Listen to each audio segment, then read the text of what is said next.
വിശുദ്ധ സുവിശേഷം ശ്രവിക്കാം. സമാധാനം നിങ്ങളോട് കൂടെ. വിശുദ്ധ യോഹന്നാൻ അറിയിച്ച നമ്മുടെ കർത്താവ് ഈശോ മിശിഹായുടെ പരിശുദ്ധ സുവിശേഷം.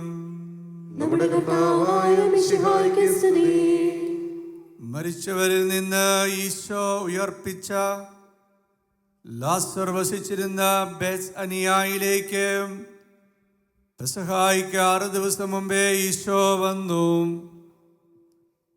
അവിടെ അവർ അവനൊരു ഒത്താഴമൊരുക്കി. മർത്താ ശുശ്രൂഷ ചെയ്തിരുന്നു. ലാസറും അവനോടുകൂടി ഭക്ഷണത്തിനിരുന്നവരിൽ ഒരാളായിരുന്നു. മറിയം ഒരു കുപ്പി വിലയേറിയ മേൽത്തരം നാർദീൻ സുഗന്ധതൈലമെടുത്ത് ഈശോയുടെ പാദങ്ങളിൽ പൂശുകയും തൻ്റെ തലമുടി കൊണ്ട് അവൻ്റെ പാദങ്ങൾ തുടയ്ക്കുകയും ചെയ്തു. സുഗന്ധതൈലത്തിൻ്റെ സൗരഭ്യം വീട് മുഴുവൻ നിറഞ്ഞു. അവൻ്റെ ശിഷ്യരിൽ ഒരുവനും അവനെ ഏറ്റുകൊടുക്കുവാനിരുന്നവനുമായി യൂദാസ് ഇസ്കറിയോത്ത ചോദിച്ചു, എന്തുകൊണ്ട് ഈ സുഗന്ധദ്രവ്യം 300 ദിനാറിക്ക് വിറ്റ് ദരിദ്രർക്ക് കൊടുത്തില്ല? അയാളിത് ചോദിച്ചത് ദരിദ്രരെ പറ്റി താല്പര്യമുണ്ടായിരുന്നത് കൊണ്ടല്ല,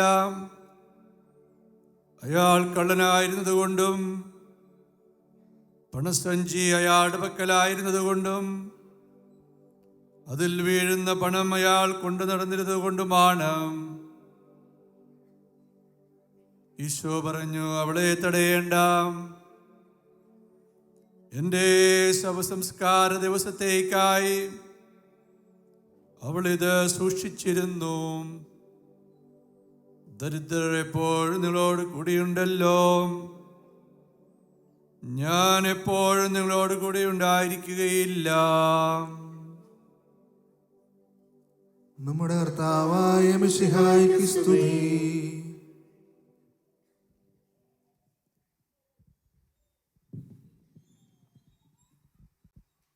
സാധിക്കുമെങ്കിൽ നമുക്ക് ശാരീരികമായ നേത്രങ്ങൾ അടയ്ക്കാം.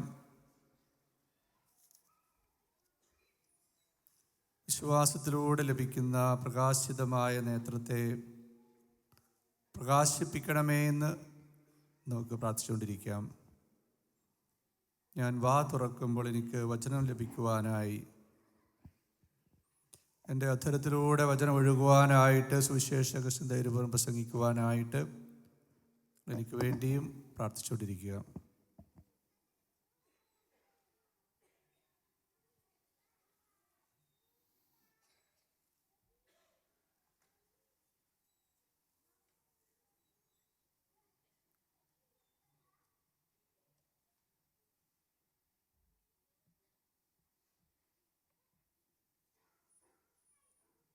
തിരുവചനമനുസരിച്ച് ഇനി പെസഹായ്ക്ക് 6 ദിവസങ്ങൾ കൂടിയേ ഉള്ളൂ. പെസഹ എന്നതുകൊണ്ട് നമ്മൾ മനസ്സിലാക്കുന്നത് കടന്നു പോകൽ എന്നാണ്. ഈശോയുടെ കടന്നു പോകലിനെ പ്രത്യേകമായിട്ട് നമ്മൾ ധ്യാനിക്കുന്ന ദിവസങ്ങളാണ്. അതുപോലെ തന്നെ ഈശോയുടെ നോമ്പിനെ പ്രത്യേകമായിട്ട് നമ്മൾ ധ്യാനിച്ച് ഈശോയോട് ചേർന്ന് ഉപവസിക്കുന്ന ദിവസങ്ങളാണ്. റൂഹ ഈശോയെ മരുഭൂമിയിലേക്ക് നയിച്ചു. ഉപവസിക്കുവാനായിട്ടും ഉപവാസത്തിലൂടെ പ്രാർത്ഥനയിലൂടെ പിശാചിനെ പരാജയപ്പെടുത്തുവാൻ വേണ്ടിയുമാണ്. ഉപവാസത്തിലൂടെ പ്രാർത്ഥനയിലൂടെ ഈശോ പിശാചിനെ പരാജയപ്പെടുത്തി. ഈ നോമ്പുകാലത്ത് നമ്മളും ഉപവാസത്തിലൂടെയും പ്രാർത്ഥനയിലൂടെയും സാത്താനെ പരാജയപ്പെടുത്തണം എന്ന് ഈശോ ആഗ്രഹിക്കുകയാണ്. പെസഹായ്ക്കുള്ള ഒരുക്കത്തിൻ്റെ ഈ ദിവസം വളരെ പ്രത്യേകമായിട്ട് സെക്കൻഡ് സാറ്റർഡേ കൺവെൻഷൻ എന്നിവിടെ വരുന്ന എല്ലാവരും ഈശോയുടെ പെസഹായുടെ ഫലങ്ങൾ, ഈശോയുടെ കടന്നു പോകലിൻ്റെ ഫലങ്ങൾ അനുഭവിക്കുന്നവരായി തീരട്ടെ എന്ന് ഞാൻ ആത്മാർത്ഥമായിട്ട് ആഗ്രഹിക്കുകയാണ്. പ്രത്യേകമായിട്ട് കുമ്പസാരിക്കുവാനും പാപമോചനം സ്വീകരിക്കുവാനും അതുപോലെ തന്നെ വിശുദ്ധ കുർബാനയിൽ ഈശോയുടെ ശരീരരക്തങ്ങളോട് ഐക്യപ്പെടുവാനുമെല്ലാം നമുക്കറിയാം. കൊരിന്ത്യസഭയ്ക്ക് എഴുതിയ 1-ാം ലേഖനം 6-ാമത്തെ അധ്യായത്തിൽ 17-ാമത്തെ വചനത്തിന് പ്രകാരം നമ്മൾ വായിക്കുന്നുണ്ട്, കർത്താവിനോട് സംയോജിക്കുന്ന വ്യക്തി അവിടുത്തോട് ചേർന്ന് ഏകാത്മാവായി തീരുന്നു. കുർബാനയിൽ ഇപ്രകാരം പുരോഹിതൻ പ്രാർത്ഥിക്കുന്നുണ്ട്, മിശിഹായുടെ ശരീരരക്തങ്ങളോട് ഐക്യപ്പെടുന്ന ഞങ്ങൾ അവിടുത്തെ മഹത്വപൂർണമായ പ്രത്യാഗമനത്തിൽ സകല വിശുദ്ധരോടും കൂടെ പ്രശോഭിക്കുമാറാകട്ടെ എന്ന് ഓരോ കുർബാനയിലും നമുക്ക് സാധ്യതയുണ്ട്. മിശിഹായുടെ ശരീരരക്തങ്ങളോട് ഐക്യപ്പെടുവാനായിട്ട്, കർത്താവിനോട് ഐക്യപ്പെടുവാനായിട്ട്. കർത്താവിനോട് ഐക്യപ്പെടുന്ന വ്യക്തി അവിടുത്തോട് ചേർന്ന് ഏക ആത്മാവായിത്തീരുന്നുവെന്ന് എത്രയോ വലിയൊരു സാധ്യതയാണ് നമുക്കുള്ളത്. ഇതെല്ലാം ഈശോയിലൂടെയാണ് നമുക്ക് ലഭിക്കുന്നത് എന്നുള്ള കാര്യം നമുക്ക് പ്രത്യേകമായിട്ട് ഓർക്കാം. ഈശോയുടെ കടന്നുപോകലിലൂടെയാണ് നമുക്ക് ഇതെല്ലാം സാധ്യമാകുന്നത്. 2022 ഫ്രാൻസിസ് പാപ്പ നമ്മെ പഠിപ്പിച്ചു, എന്താണ് പെസഹായുടെ യുണീക്ക്നെസ്, പെസഹ വ്യാഴാഴ്ചയുടെ യുണീക്ക്നെസ് എന്താണ്? നമുക്കെല്ലാവർക്കും അറിയാവുന്നതുപോലെ യഹൂദ പെസഹ ദിവസമാണ് ഈശോയുടെ അന്ത്യത്താഴം നടന്ന ആ പെസഹ വരെയുള്ള എല്ലാ പെസഹാകളിലും, യഹൂദ പെസഹാകളിലും കുഞ്ഞാടുകളാണ് ബലിയർപ്പിക്കപ്പെട്ടിരുന്നത്. എന്നാൽ ഈശോയുടെ അന്ത്യത്താഴത്തിൻ്റെ ദിവസം, അതായത് ഈശോ മനുഷ്യൻ എന്ന നിലയിൽ അവസാനമായിട്ട് ഭക്ഷിച്ച യഹൂദ പെസഹ, അവസാനത്തെ അത്താഴം, ഈശോയുടെ അവസാനത്തെ ഭക്ഷണം, ആ പെസഹായിൽ he knows that he is the lamb of that supper. Isho അറിയുകയാണ്,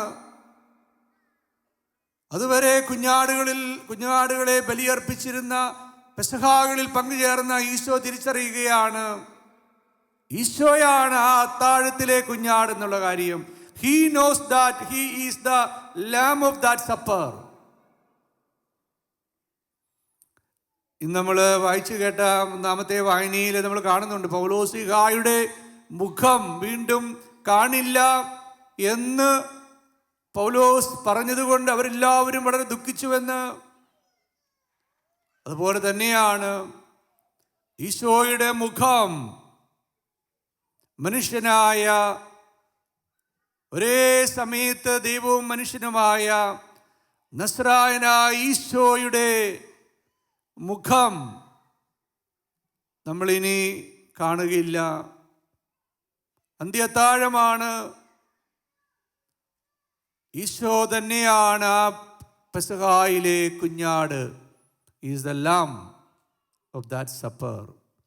ഇതെൻ്റെ ശരീരമാണ്, നിങ്ങൾ വാങ്ങി ഭക്ഷിക്കുവിൻ. ഇതെൻ്റെ രക്തമാണ്, നിങ്ങൾ വാങ്ങി പാനം ചെയ്യുവിൻ. ആ പെസഹായിലാണ്, അന്ത്യത്താഴത്തിലാണ്, ഓരോ കുർബാനയിലും നമ്മൾ പങ്കുചേരുന്നു എന്നുള്ള കാര്യം നമുക്ക് പ്രത്യേകമായിട്ട് ഓർക്കാൻ സാധിക്കണം.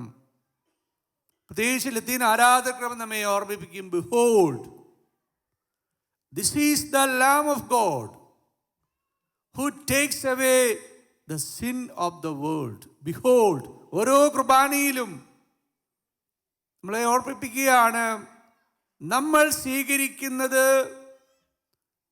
അന്ത്യത്താഴത്തിലെ ഈശോയുടെ പെസഹ ദിനത്തില് ഈശോ തന്നെ നൽകിയ, പിന്നീട് പിറ്റേ ദിവസം ശ്രീവായില് ബലിയായി തീർന്നുകൊണ്ട് നമുക്കെല്ലാവർക്കും വേണ്ടി പാപപരിഹാരം ചെയ്തു. അതുപോലെ തന്നെ ഈ പാപപരിഹാരം നമ്മളെല്ലാവരും അതിൻ്റെ പൂർണ്ണതയിൽ സ്വീകരിക്കുവാൻ വേണ്ടിയിട്ടാണ് വിശുദ്ധ കുർബാന ഈശോ സ്ഥാപിച്ചത്. എന്തിനാണ് കുർബാന സ്ഥാപിച്ചതെന്ന് പോലും നമുക്ക് പലപ്പോഴും ഓർക്കുവാനോ അതിനനുസരിച്ച് ജീവിതത്തെ ക്രമപ്പെടുത്തുവാനോ നമുക്ക് സാധിക്കുന്നില്ല. ഹെബ്രായർക്ക് എഴുതപ്പെട്ട ലേഖനം 9-ാമത്തെ അധ്യായം 28-ാമത്തെ വചനം ആരെങ്കിലും ഒന്ന് വായിക്കുവാണെങ്കിൽ നല്ലതാണ്. ആരെങ്കിലും കൂടി ഒന്ന് വായിക്കുവാണെങ്കിൽ നല്ലതാണ്. ഹെബ്രായർക്ക് എഴുതപ്പെട്ട ലേഖനം 9-ാമത്തെ അധ്യായം 28-ാമത്തെ വചനം.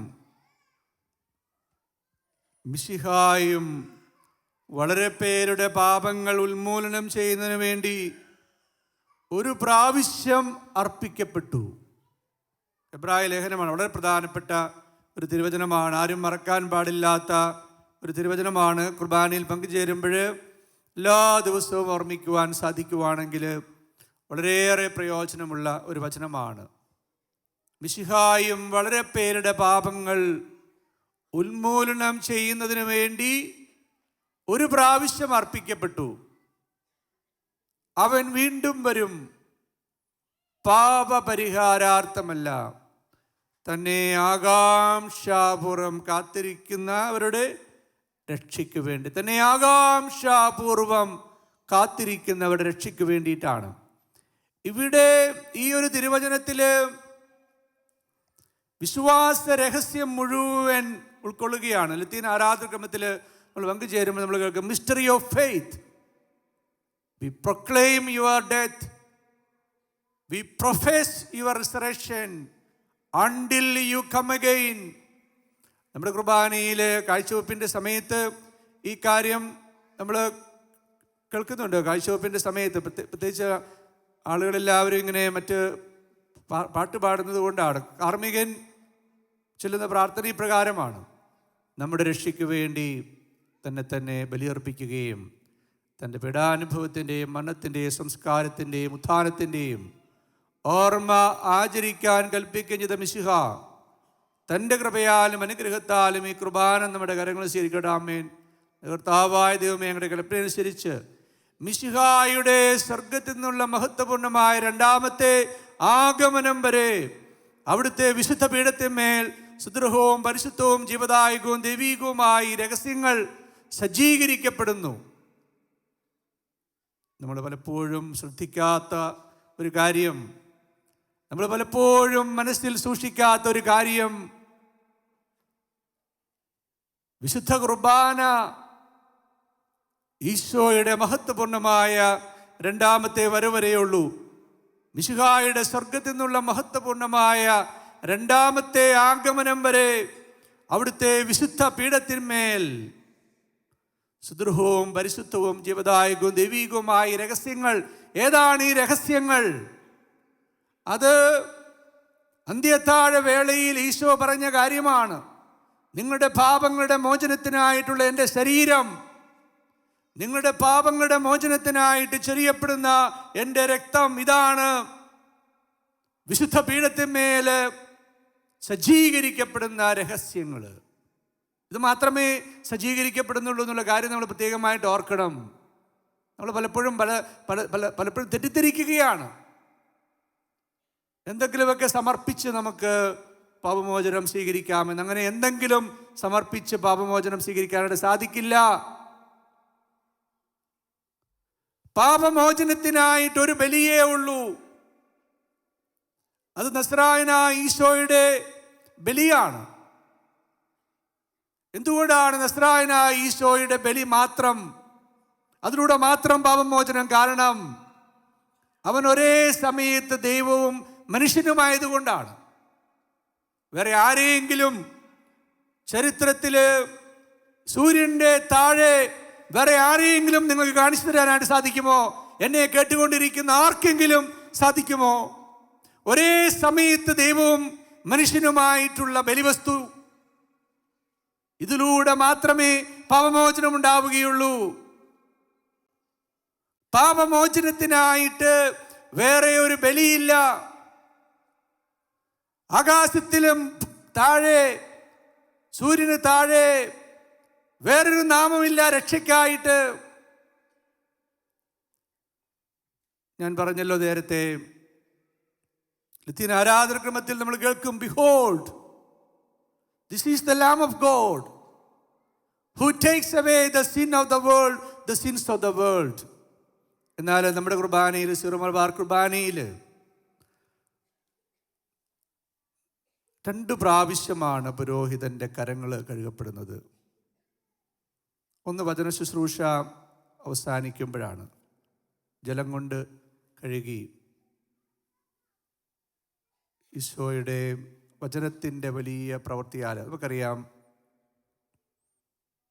പത്രോസിനോട് ഈശോ പറയുന്നുണ്ട്, ഞാൻ നിന്നെ കഴുകുന്നില്ല എങ്കിൽ നിനക്ക് എന്നോടുകൂടെ പങ്കില്ല. ഞാൻ നിന്നെ കഴുകുന്നില്ല എങ്കിൽ നിനക്ക് എന്നോടുകൂടെ പങ്കില്ല.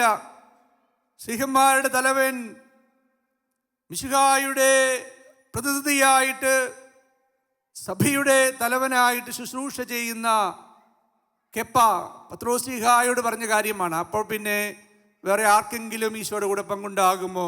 ഈശോ കഴുകാതെ, ഞാൻ നിന്നെ കഴുകുന്നില്ല എങ്കിൽ നിനക്കെന്നോടുകൂടെ പങ്കില്ല. വചന ശുശ്രൂഷ അവസാനിക്കുമ്പോൾ പുരോഹിതൻ്റെ കരം ജലത്താൽ, വചനത്താൽ കഴുകപ്പെട്ടു എന്നതിൻ്റെ സൂചനയായിട്ട് നമ്മൾ കാണും. പിന്നീട് നമ്മൾ കാണുന്നത് ഈശോയുടെ ശരീരം കരങ്ങളിലെടുക്കുന്നതിന് മുമ്പായിട്ട് പുരോഹിതൻ്റെ കരങ്ങൾ കഴുകുന്നതാണ്.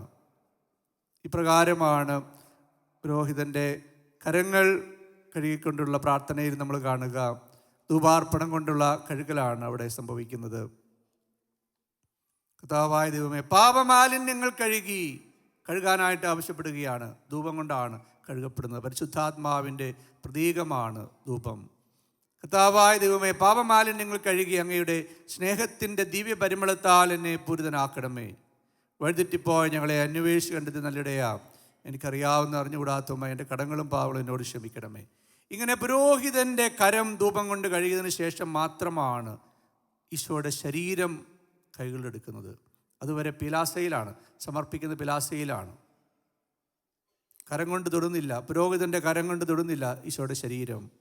ധൂപം കൊണ്ട് കഴിയുന്നതിന് ശേഷം മാത്രമാണ് കരങ്ങൾ ഈശോയുടെ ശരീരം എടുക്കുന്നത്. എന്നിട്ട് ഇപ്രകാരമാണ് പ്രാർത്ഥിക്കുന്നത്: ഞങ്ങളുടെ കർത്താവായ ഈശോ മിശിഹായേ, നമ്മുടെ കുർബാനയിൽ അതുവരെ ഞങ്ങളുടെ കർത്താവേ, ഞങ്ങളുടെ ദൈവമേ, കർത്താവായ ദൈവമേ, കർത്താവേ ദൈവമേ എന്നെല്ലാം പ്രാർത്ഥിച്ചിട്ട് ആദ്യമായിട്ട് ഈശോയുടെ ശരീരം, അതായത് ലോകത്തിൻ്റെ പാപം നീക്കുന്ന കുഞ്ഞാടിനെ, പാപപരിഹാരത്തിനായിട്ടുള്ള ആ ഏക ബലിയായ ഈശോയെ കരങ്ങളിലെടുത്തിട്ട് ഇപ്രകാരമാണ് പ്രാർത്ഥിക്കുന്നത്: കർത്താവായ ഈശോ മിശിഹായേ. വിശുദ്ധ കുർബാനയുടെ മുമ്പിൽ ഇരിക്കുമ്പോൾ നമ്മളെല്ലാവരും വിളിക്കേണ്ടത് എന്താണ്? ഞങ്ങളുടെ കർത്താവായ ഈശോ മിശിഹായേ എന്നാണ്. വേറെ ഒന്നുമല്ല നമ്മൾ വിളിക്കേണ്ടത്. വിശുദ്ധ കുർബാനയുടെ മുമ്പിൽ, ആരാധനയുടെ മുമ്പിൽ ഇരിക്കുന്ന എല്ലാവരും വിളിക്കേണ്ടത് ഞങ്ങളുടെ കർത്താവായ ഈശോ മിശിഹായേ എന്നാണ്. നിന്റെ തിരുനാമത്തിന് സ്തുതിയും നാഥനായ നിനക്ക് ആരാധനയും എപ്പോഴും ഉണ്ടായിരിക്കട്ടെ. സജീവവും ജീവദായകവുമായ ഈ അപ്പം ലോകത്തിൻ്റെ പാപം നീക്കുന്ന കുഞ്ഞാടാണ്. സ്വർഗത്തിൽ നിന്ന് ഇറങ്ങി വന്നിരിക്കുന്ന ജീവനുള്ള അപ്പം, ലോകത്തിന് മുഴുവൻ ജീവൻ നൽകുന്നതുമാകുന്നു. സജീവവും ജീവദായകവുമായ ഈ അപ്പം സ്വർഗത്തിൽ നിന്ന് ഇറങ്ങിയതും ലോകത്തിന് മുഴുവൻ ജീവൻ നൽകുന്നതുമാകുന്നു. ഇത് ഭക്ഷിക്കുന്നവർ മരിക്കുകയില്ല. ഭക്ഷിക്കണം. സ്വർഗത്തിൽ നിന്ന് ഇറങ്ങി വന്ന സജീവവും ജീവദായകവുമായ അപ്പം ഭക്ഷിക്കണം. ഗോതമ്പപ്പവും മീഞ്ഞും ഭക്ഷിച്ച് രക്ഷ പ്രാപിക്കാം എന്ന് നമ്മൾ തെറ്റിദ്ധരിച്ചിരിക്കുകയാണ്.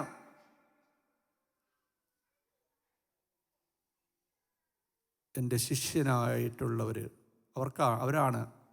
അവർക്കാണ് ഭക്ഷിക്കാൻ സാധിക്കുന്നത് ഈ അപ്പം. അല്ലാതെ എൻ്റെ ശിഷ്യനാകാൻ ആഗ്രഹിക്കുന്നവൻ എന്ത് ചെയ്യണം?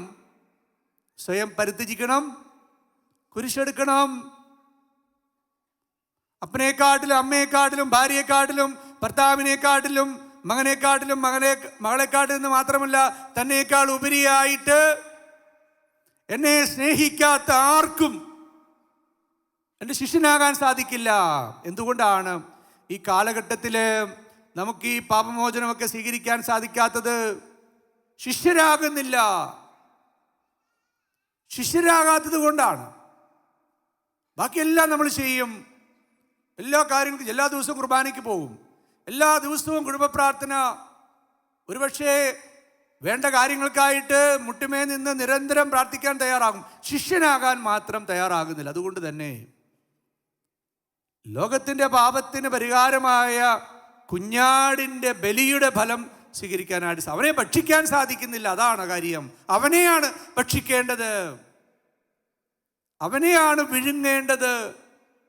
അവൻ നമ്മെ വിഴുങ്ങാനായിട്ട് നമ്മൾ സമ്മതിക്കണം. യോഹന്നാൻ ക്രിസ്തോസ്തവൻ്റെ വാക്കുകളാണ്. അവനെ നമ്മൾ വിഴുങ്ങണം, അവൻ നമ്മെ വിഴുങ്ങണം. അങ്ങനെ അവനോടൊന്നായി തീരണം. ഇത് ഭക്ഷിക്കുന്നവരെ, സ്വർഗത്തിൽ നിന്നിറങ്ങിയ ജീവനുള്ള അപ്പം 2022 ഫ്രാൻസിസ് ബാബ നമ്മെ വീണ്ടും പഠിപ്പിക്കുകയാണ്. The content of the Holy Kurbana, the content of the Holy Eucharist is Holy Cross. നമ്മൾ വിചാരിച്ചിരിക്കുന്നത് വേറെ എന്തോ കാര്യമാണ് നമ്മൾ സ്വീകരിക്കുന്നത് എന്നുള്ളതാണ്. നമ്മൾ സ്വീകരിക്കുന്നത് ക്രൂശിതനും ഉദ്ധിതനുമായ കർത്താവിനെയാണ്, മാർ സ്ലീവായെയാണ് നമ്മൾ സ്വീകരിക്കുന്നത്. അതാണ് വിശുദ്ധ കുർബാനയുടെ കണ്ടന്റ് എന്ന് പറയുന്നത്. ഇത് ഭക്ഷിക്കുവാനായിട്ട്, ഇത് സ്വീകരിക്കുവാനായിട്ട് നമുക്ക് സാധിക്കണം. ഇത് ഭക്ഷിക്കുന്നവർ മരിക്കുകയില്ല, ഭക്ഷിക്കുന്നവർ മരിക്കുകയില്ല. പ്രസ്തുത പാപമോചനവും രക്ഷയും പ്രാപിക്കുകയും നിത്യം ജീവിക്കുകയും ചെയ്യും. പാപമോചനത്തിനായിട്ടാണ് നൽകപ്പെടുന്നത്, ശിഷ്യർക്കാണ് നൽകപ്പെടുന്നത്. കുറച്ചും കൂടെ ശ്രദ്ധിക്കണം. കുർബാനയിലെ പ്രാർത്ഥനകളിൽ, ഹോളി മാസിൽ പങ്കുചേരുമ്പോൾ കുറച്ചുകൂടെ ശ്രദ്ധിക്കണം. പ്രാർത്ഥനയിൽ ഇതാർക്കുള്ളതാണ്? ശിഷ്യന്മാർക്കുള്ളതാണ്. ശിഷ്യന്മാർക്ക് നൽകിക്കൊണ്ട് അരുളി ചെയ്തു, നിങ്ങളുടെ പാപമോചനത്തിനായി നൽകപ്പെടുന്ന എൻ്റെ ശരീരം. ശിഷ്യന്മാർക്ക് നൽകിക്കൊണ്ട് അരുളി ചെയ്തു, നിങ്ങളുടെ പാപമോചനത്തിനായി ചിന്തപ്പെടുന്ന രക്തം. ശിഷ്യന്മാർക്ക് വേണ്ടി മാത്രമാണ് ഈശോ പ്രാർത്ഥിക്കുന്നത്, അവർക്ക് വേണ്ടിയല്ല ഞാൻ പ്രാർത്ഥിക്കുന്നത്. അവർക്ക് വേണ്ടി മാത്രമല്ല ഞാൻ പ്രാർത്ഥിക്കുന്നത്, സ്നേഹന്മാർക്ക് വേണ്ടി മാത്രമല്ല, അവരുടെ വചനം മൂലം എന്നിൽ വിശ്വസിക്കുന്നവർക്ക് വേണ്ടി കൂടിയാണ് ഞാൻ പ്രാർത്ഥിക്കുന്നത്. ഈശോയുടെയും തിരുസഭയുടെയും പ്രാർത്ഥന ശിഷ്യന്മാർക്ക് വേണ്ടി മാത്രമാണ്. അവരുടെ പാപങ്ങളും അപരാധങ്ങളും ക്ഷമിക്കപ്പെടാൻ വേണ്ടിയിട്ടാണ്. ശിഷ്യന്മാരുടെ 12 പേരിൽ ഒരുവനായിരുന്നു യൂദാസ്ലീഹ. നമ്മൾ കേട്ടതാണ് അവനെക്കുറിച്ച്. 12 പേരിൽ ഒരുവനായിട്ട് കാണപ്പെടുകയാണ്. പക്ഷെ യഥാർത്ഥത്തിൽ അവൻ ആരാണ്? അവനിൽ ആരാണ് ചിന്തിക്കുകയും സംസാരിക്കുകയും പ്രവർത്തിക്കുകയും ചെയ്യുന്നത്? മോഷ്ടിക്കുന്നവനും കൊല്ലുന്നവനും നശിപ്പിക്കുന്നവനും അവൻ കള്ളനാണ്. 12 പേരിൽ ഒരുവനാണ്, പക്ഷെ അവൻ കള്ളനാണ്. കള്ളൻ ആരാണ്? പിശാചാണ്. അവൻ പിശാചാണ്. വളരെ വ്യക്തമായിട്ട് യോഹന്നാൻ ശ്രീഹാദമയെ ഓർമ്മിപ്പിക്കുന്ന കാര്യമാണ്. പിശാച് പ്രവേശിക്കുകയാണ്. നമ്മളെല്ലാവരും ശ്രദ്ധിക്കേണ്ട കാര്യമാണ്. ഈശോയെ സ്വന്തമാക്കുവാനല്ലാതെ വേറെ എന്തിനെങ്കിലുമായിട്ട് കുർബാനയിൽ പങ്കുചേരുമ്പോൾ ഡെവിൾ ഈസ് എൻ്ററിങ്, പിശാച് എൻ്റർ ചെയ്യുകയാണ്. കള്ളനാണ്, മോഷ്ടിക്കും. പിശാച് തൻ്റെ ഇഷ്ടനിർവഹണത്തിനായിട്ട് ഉപയോഗിക്കും. നമ്മളെല്ലാവരും ആത്മശോധന ചെയ്യേണ്ട വളരെ പ്രധാനപ്പെട്ട ഒരു കാര്യമാണ്. കുർബാനയ്ക്ക് വരുമ്പോൾ ലക്ഷ്യമാക്കേണ്ടത് ഈശോയെയാണ്. ഞാൻ കഴിഞ്ഞ ദിവസം റോമിൽ തീർത്ഥാടനത്തിലായിരുന്നു. അവിടെ ഞങ്ങൾ താമസിച്ച റെജിന പാച്ചീസ്, സമാധാനത്തിൻ്റെ രാജ്ഞി എന്ന ഭവനത്തിൽ അവരുടെ ചാപ്പൽ എഴുതി വെച്ചിരിക്കുകയാണ്, തുത്തോ പെർ ജസു, എല്ലാം ഈശോയ്ക്ക്, എല്ലാം ഈശോയ്ക്ക്, എല്ലാം ഈശോയ്ക്ക് കൊടുത്തതുകൊണ്ട് പേരിൽ ആരും ഒന്നും പേടിക്കണ്ട. മത്തായിയുടെ സുവിശേഷം 6-ാമത്തെ അധ്യായം 33-ാമത്തെ വചനം. അവിടുത്തെ രാജ്യവും നീതി അന്വേഷിക്കും, ബാക്കിയെല്ലാം കൂട്ടിച്ചേർക്കപ്പെടും. റോമ 8:32, തൻ്റെ പുത്രനെ പോലും ഒഴിവാക്കാതെ നമുക്കെല്ലാവർക്കുമായി അവനെ ഏൽപ്പിച്ചു തന്നവൻ അവനോടൊപ്പം എല്ലാം നൽകാതിരിക്കും. അവനോടൊപ്പം അപ്പോൾ നമുക്ക് നിത്യജീവനുണ്ടാവും. തിമോത്തിയോസിന് എഴുതിയ 1 ലേഖനം 16 അധ്യായം 16 ഒന്ന് സ്ക്രീനിൽ കാണിക്കുവാണെന്നുള്ളതാണ്. 1 തിമോത്തിയോസ് 1:16. എങ്കിലും എനിക്ക് കാരണം ലഭിച്ചു, അത് നിത്യജീവൻ ലഭിക്കാൻ ഈശോ മിശിഹായിൽ വിശ്വസിക്കാനിരിക്കുന്നവർക്ക് ഒരു മാതൃകയാകത്തക്ക വിധം പാപികളിൽ ഒന്നാമനായ എന്നിൽ അവൻ്റെ പൂർണ്ണമായ ക്ഷമ പ്രകടമാക്കുന്നതിന് വേണ്ടിയാണ്. ഞാനൊരു ചോദ്യം ചോദിച്ചോട്ടെ നിങ്ങളോട്. ആ തിരുവചനം ഒന്നുകൂടെ കാണിക്കാമോ? 1 തിമോത്തിയോസ് 1:16. ഈ തിരുവചനത്തിൽ നിങ്ങളെ ഏത് വചനമാണ് സ്പർശിക്കുന്നത്? ആരെങ്കിലും ഒന്ന് പറയാമോ ഒരു മറുപടി എന്നോട്? ഈ കാഴ്ചയ്ക്ക് തിരുവചനത്തിൽ ഏതാണ് നിങ്ങളെ സ്പർശിക്കുന്നത്? നിത്യജീവൻ ലഭിക്കാൻ, അല്ലേ? എനിക്ക് കാരണം ലഭിച്ചു. അത് നിത്യജീവൻ ലഭിക്കാൻ നിത്യജീവൻ ലഭിക്കാൻ വേണ്ടി ഈശോ മിശിഹായിൽ വിശ്വസിക്കുന്നവരുണ്ട്. നിത്യജീവൻ ലഭിക്കാൻ അല്ലാതെ വിശ്വസിക്കുന്നവരുണ്ട്. അങ്ങനെയുള്ളവർക്ക് എന്താ സംഭവിക്കുന്നത് അറിയാമോ? നിത്യാഗ്നിയാണ്. 1 കൊറിന്തോസ് 15:19 കാണിക്കാമോ? 1 കൊറിന്തോസ് 15:19. 1 കൊറിന്തോസ് 15:19. ഈ ജീവിതത്തിന് വേണ്ടി മാത്രം മിശിഹായിൽ പ്രത്യാശ വെച്ചിട്ടുള്ളവരാണെങ്കിൽ നമ്മളെല്ലാ മനുഷ്യരെയും നിർഭാഗ്യരാണ്. നിർഭാഗ്യരെന്ന് പറഞ്ഞാൽ നിത്യഭാഗ്യമില്ല, ദൗർഭാഗ്യമാണ്, നിത്യനരകാഗ്നിയാണ്. സ്വർഗവും നരകവും നിങ്ങൾ വിശ്വസിക്കുന്നുണ്ടോ? ഉണ്ടോ? എങ്ങനെയാണ് അറിയാവുന്നത്? നമ്മളെല്ലാ ദിവസവും ചൊല്ലുന്ന പ്രാർത്ഥനയാണ്, ഓ എൻ്റെ ഈശോയെ ഞങ്ങളുടെ പാപങ്ങൾ ക്ഷമിക്കണമേ, നരകാഗ്നിയിൽ നിന്ന് ഞങ്ങളെ രക്ഷിക്കണമേ. അതോടെ ഞാൻ പറഞ്ഞു, കുറച്ചുകൂടെ പ്രാർത്ഥന ശ്രദ്ധിച്ചു കഴിഞ്ഞാൽ നമുക്ക് എല്ലാ ചോദ്യങ്ങൾക്കും വചനത്തിലൂടെയും പ്രാർത്ഥനയിലൂടെയും ഉത്തരം പറയാൻ പറ്റും. എൻ്റെ ഈശോയെ ഞങ്ങളുടെ പാപങ്ങൾ ക്ഷമിക്കണമേ, നരകാഗ്നിയിൽ നിന്ന് ഞങ്ങളെ രക്ഷിക്കണമേ. എല്ലാ ആത്മാക്കളെയും പ്രത്യേകിച്ച് കണ്ടിട്ട് ആവശ്യമുള്ളവരെയും സ്വർഗത്തിലേക്ക് ആനയിക്കണമേ. അപ്പോൾ നിത്യജീവൻ ലഭിക്കാൻ വേണ്ടി വിശ്വസിക്കുന്നവരുണ്ട്.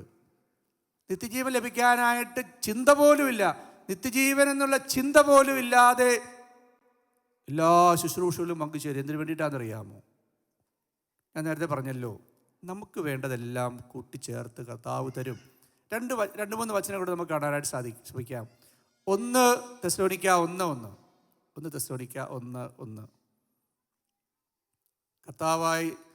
പിതാവായ ദൈവത്തിലും കർത്താവായ ഈശോ മിശിഹായിലുമുള്ള തെസ്സലോനിക്കക്കാരുടെ സഭ എവിടെയാണ്? ആരിലാണ്? മാമോദീസ മുങ്ങിയ വ്യക്തി ആരിലാണ്? പിതാവായ ദൈവത്തിലും കർത്താവായ ഈശോ മിശിഹായിലും. 2 തെസ്സലോനിക്ക 1:1. പെട്ടെന്ന് കാണിച്ചോളൂ. 2 തെസ്സലോനിക്ക 1:1. മാമോദീസ മുങ്ങിയ വ്യക്തി പിതാവായ ദൈവത്തിലാണ്. നമ്മുടെ പിതാവായ ദൈവത്തിലും കർത്താവായ ഈശോ മിശിഹായിലുമുള്ള തെസ്സലോനിക്കക്കാരുടെ സഭ. 1 തെസ്സലോനിക്ക 3:11 വളരെ പ്രധാനപ്പെട്ട ഒരു വചനമാണ്. നമ്മളെല്ലാവരും മനസ്സിൽ സൂക്ഷിക്കേണ്ട ഒരു വചനമാണ്. നമ്മുടെ മഹത്വം നമുക്ക് പലപ്പോഴും മനസ്സിലാകുന്നില്ല. മാമോദീസ മുങ്ങിയ വ്യക്തിയുടെ മഹത്വം മനസ്സിലാകുന്നില്ല. നമ്മുടെ പിതാവായ ദൈവം തന്നെയും നമ്മുടെ കർത്താവായ ഈശോ മിശിഹായും നിങ്ങളുടെ അടുത്തേക്ക് ഞങ്ങളെ നയിക്കട്ടെ. നമ്മളെ നയിക്കുന്നത് ആരാണെന്നാണ് പറയുന്നത്? പിതാവായ ദൈവം തന്നെയും കർത്താവായ ഈശോ മിശിഹായും. ഒരു കാര്യം കൂടെ നമുക്ക് നോക്കാം. 2 തെസ്സലോനിക്ക 2:14. 2 തെസ്സലോനിക്ക 2:14.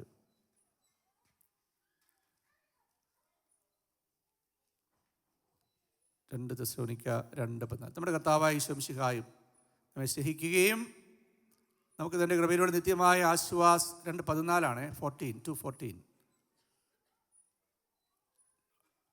നമ്മുടെ കർത്താവായ ഈശോ മിശിഹായുടെ മഹത്വം. നമുക്ക് ആരുടെ മഹത്വമാണ് ലഭിക്കുന്നത്? നമ്മുടെ കർത്താവായ ഈശോ മിശിഹായുടെ മഹത്വം നിങ്ങൾക്ക് ലഭിക്കുന്നതിന് വേണ്ടി ഞങ്ങളുടെ സുവിശേഷത്തിലൂടെ അവിടുന്ന് നിങ്ങളെ വിളിച്ചു. നമുക്ക് ലഭിക്കുന്നത് നമ്മൾ ഈശോയുടെ ശരീരവും രക്തവും സ്വീകരിക്കുമ്പോൾ, വചനത്തിൽ നമ്മൾ വിശ്വസിക്കുമ്പോൾ നമുക്ക് ആരുടെ മഹത്വമാണ് ലഭിക്കുന്നത്? നമ്മുടെ കർത്താവായ ഈശോ മിശിഹായുടെ മഹത്വം നിങ്ങൾക്ക് ലഭിക്കേണ്ടതിന് വേണ്ടി ഞങ്ങളുടെ സുവിശേഷത്തിലൂടെ നിങ്ങളെ വിളിച്ചിരിക്കുകയാണ്. നമ്മൾ ആത്മശോധന ചെയ്യേണ്ട വചനങ്ങളാണിതെല്ലാം. ഒരു വചനം കൂടെ നമുക്ക് നോക്കാം. റോമ 15. 13. റോമ 15:13.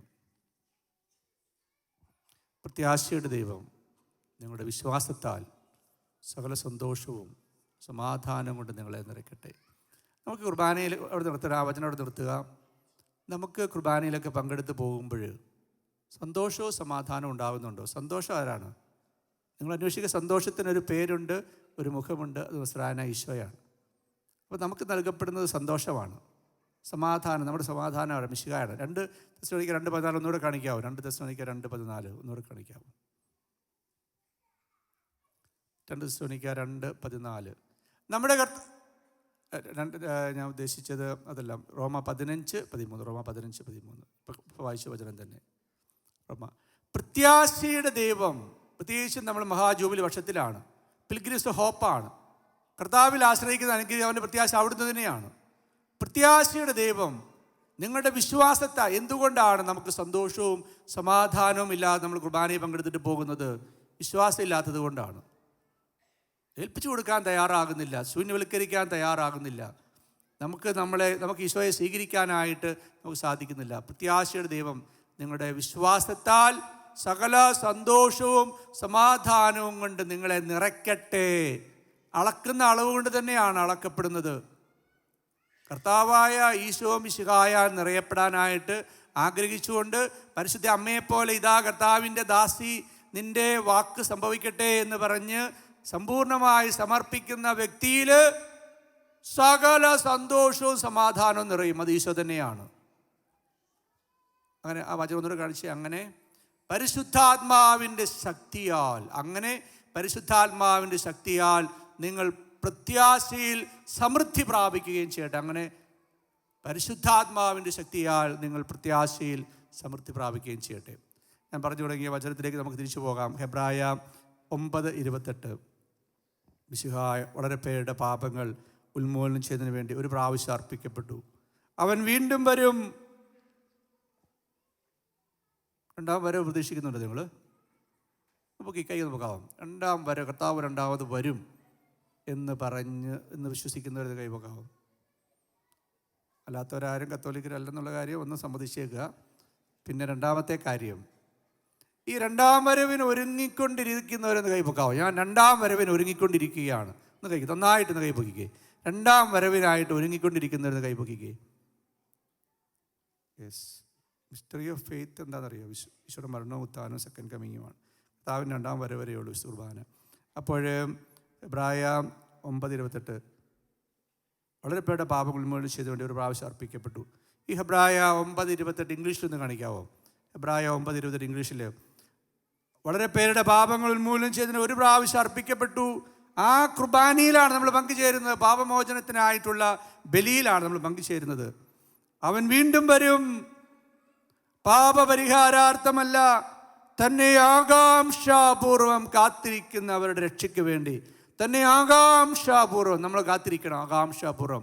So Christ having been offered once to bear the sins of many, the Lamb of God who takes away the sins of the world, will appear a second time, not to deal with the sin.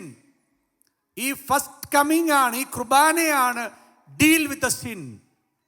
Second coming is not for dealing with sin, not to deal with sin, but to save those who are eagerly waiting for him. നമ്മളെല്ലാവരും ഓർത്തിരിക്കേണ്ട കാര്യമാണ്, അന്ത്യശ്വാസം വിടുന്നതിന് മുമ്പായിട്ട് ഈ പാപത്തിൻ്റെ deal, പാപപരിഹാര ബലിയിലൂടെ പരിഹരിച്ചില്ല എങ്കിൽ വളരെ ദയനീയമാണ്, വളരെ ദയനീയമാണ്.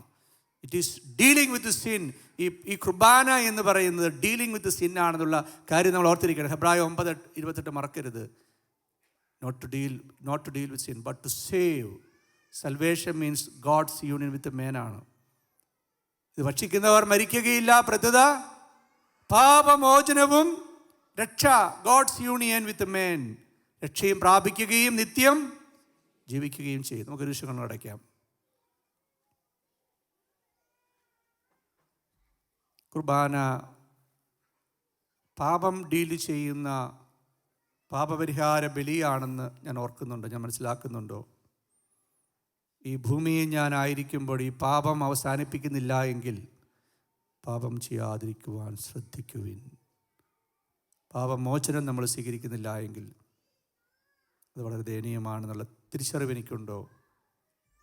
ദൈവം തൻ്റെ പുത്രനെ, ദൈവം തൻ്റെ ദാസനെ ഉയർപ്പിച്ച നിങ്ങളുടെ അടുക്കിലേക്കാണ് നിയോഗിച്ചത്. നിങ്ങളെ ഓരോരുത്തരെയും ദുഷ്ടതയിൽ നിന്ന് പിന്തിരിപ്പിച്ച് അനുഗ്രഹിക്കാൻ വേണ്ടിയിട്ടാണ്. ഈ കുർബാന നമ്മളെ ഓരോരുത്തരെയും ദുഷ്ടതയിൽ നിന്ന് പിന്തിരിപ്പിച്ച് അനുഗ്രഹിക്കാൻ വേണ്ടിയിട്ടാണ്, അനുഗ്രഹിച്ച് വിശുദ്ധമാക്കാൻ വേണ്ടിയിട്ടാണ്, അവൻ നമ്മളിൽ സംപ്രീതിയോടെ വസിക്കാൻ വേണ്ടിയിട്ടാണ്. ഈ പെസഹ എന്ന് പറയുന്നത് സർവശക്തനായ ദൈവത്തിൻ്റെ സർവശക്തി വെളിപ്പെട്ടതാണെന്നുള്ള തിരിച്ചറിവ് എനിക്കുണ്ടോ? കുരിശുമരണം സർവശക്തനായ ദൈവത്തിൻ്റെ സർവശക്തി വെളിപ്പെട്ടതാണെന്നുള്ള തിരിച്ചറിവ് എനിക്കുണ്ടോ? പാപമോചനം നമുക്ക് യാചിക്കാം. നമുക്ക് വേണ്ടി, എല്ലാ മനുഷ്യർക്കും വേണ്ടി, എല്ലാ സൃഷ്ടികൾക്കും വേണ്ടി, വളരെ പ്രത്യേകമായിട്ട് കരിപ്പെട്ട ശ്രീവാർ രൂപതയ്ക്ക് വേണ്ടി, ശ്രീവാർ സഭയ്ക്ക് വേണ്ടി, സഭയുടെ ഐക്യത്തിന് വേണ്ടി നമുക്ക് ആത്മാർത്ഥമായിട്ട് ആഗ്രഹിക്കാം. നമ്മുടെ സഭ തകർക്കപ്പെടുകയാണ്, അതിനെ പിശാച് കീഴ്പ്പെടുത്താൻ ശ്രമിക്കുകയാണ്. നമുക്ക് ആത്മാർത്ഥമായിട്ട് ആഗ്രഹിക്കാം, പ്രാർത്ഥിക്കാം. ആരും പിശാചിൻ്റെ ഇഷ്ടനിർവഹണം നടത്തുന്നവരാകാതിരിക്കട്ടെ. നമ്മുടെ സഭയിൽ, കത്തോലിക്കാ സഭയിൽ, മനുഷ്യവർഗത്തിൽ, സൃഷ്ടപ്രപഞ്ചത്തിൽ നമുക്ക് അനോയിൻറ്റിങ് ഫോർ കാത്തലിക് മിനിസ്ട്രിയെയും, ഡായിച്ചിനെയും, മിനോയിച്ചിനെയും, ഷൈജുവിച്ചിനെയും, ഇവരെല്ലാം സോജിച്ചിനെയും, ഇവിടെ എല്ലാവരും, ഇന്ന് നമ്മൾ വചനം പ്രസംഗിക്കുന്ന ടോമച്ചിനെയും നമ്മളെല്ലാം സമർപ്പിച്ച് നമുക്ക് പ്രാർത്ഥിക്കാം. എല്ലാവരെയും സമർപ്പിച്ച് നമുക്ക് പ്രാർത്ഥിക്കാം. ഈശോയെ കിട്ടാൻ വേണ്ടി കുർബാനയെ പങ്കുചേരാണ്ട് നമുക്ക് സാധിക്കട്ടെ. വേറെ എന്തെങ്കിലുമാണ് നമ്മൾ ലക്ഷ്യം വെക്കുന്നതെങ്കിൽ പിശാച് പ്രവേശിക്കും എന്നുള്ള വലിയ സന്ദേശം ഇന്ന് നമ്മൾ കേട്ടു.